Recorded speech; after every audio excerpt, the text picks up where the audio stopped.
சிங்கப்பூருக்கு வரும்போதுக்கு எல்லாருக்குமே ஒரு ஆசை இருக்கும், சிங்கப்பூரில் போய் எப்படியா சம்பாதிச்சிடணும் சொல்லி. ஆனால் சிங்கப்பூரில் வந்து வேலை செய்யும் போது தான் தெரியும், ஏன்டா நம்ம சிங்கப்பூர் வந்தோம், இவ்வளோ கஷ்டமாக இருக்கே அப்படின்னு சொல்லி. ஆனால் அதே சிங்கப்பூர் ஒரு நாள் உங்களை திரும்பி பார்த்துட்டு சொல்லும், நீ கஷ்டப்படுறேன்னு சொன்னி இன்றைக்கி உன் வாழ்க்கை நல்லா இருக்கா அப்படின்னு சொல்லி. அந்த கட்டத்தை நானும் தாண்டி இருக்கேன். என்னென்னு பார்த்தீங்கன்னா, சிங்கப்பூரில் வந்துட்டு என்னால் வாழவே பிடிக்காம எதுக்கெல்லாம் வந்தோங்கிற நிலைமையெல்லாம் தாண்டி இன்றைக்கி இனிமேல் சிங்கப்பூர் விட்டு போகக்கூடாது, நம்ம எப்படியாச்சும் சிங்கப்பூரில் இன்னும் கொஞ்சம் நல்லா வரணும், நம்ம சம்பாரிச்சு இன்னும் முன்னுக்கு போகணும், நம்ம குடும்பத்தை இன்னும் கொஞ்சம் வளர்ச்சி நிலைமை கொண்டு போகணுங்கிற நிலைமைக்கு கொண்டாந்து விட்டுருக்கு. அது காரணம் நான் எடுத்த முடிவு தான். அது என்னென்னு பார்த்தீங்கன்னா, சிங்கப்பூரில் நான் டிரைவர் ஆனது.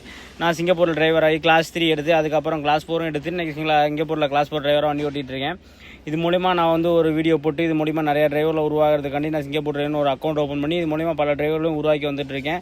அவங்களாம் நான் பாஸ் பண்ணிட்டேன் ப்ரோ, நான் அவங்களால தான் நான் லைசன்ஸ் எடுத்தேன், உங்கள் மூலியமாக தான் நான் எடுத்தேன், உங்களை வச்சு தான் நான் எடுத்தேன்னு சொல்லும்போது, நான் எவ்வளோ தான் பணங்க சம்பாதிச்சிருந்தாலுமே இவ்வளோ மக்களை சம்பாதிச்சிருக்கோம் அப்படிங்கிற அந்த ஒரு சொல்லு தான் எனக்கு வந்து மனதுக்கு இன்னும் ஆறுதலாக இருக்குது. இன்னும் நிறையா பேரை வந்து சம்பாதிக்கணுங்கிற ஒரு எண்ணமும் உருவாகிருக்கு.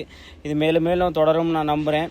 இது வரைக்கும் கொடுத்துருந்த சப்போர்ட்டு பத்தாது, இன்னும் கொஞ்சம் கூடுதலாக கொடுத்தீங்கன்னா இன்னும் கூடுதலான டிரைவரில் உருவாக்கவே நம்புகிறேன். நன்றி, வணக்கம்.